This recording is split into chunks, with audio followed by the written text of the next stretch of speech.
Good morning, YouTube. Just had a question to anybody out there. You can put it in the reviews. Wanted to see whether or not you guys know what this sound is. Think it's my door actuator or something's wrong with the lock or some type of mechanism in there. But here we go. Every time when I unlock it, it's cool. But when I lock it, you get that noise.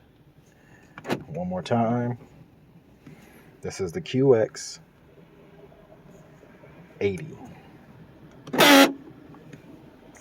All right.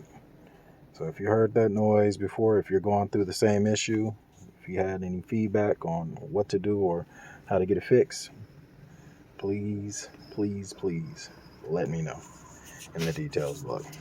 All right. Thank you. You guys have a good morning.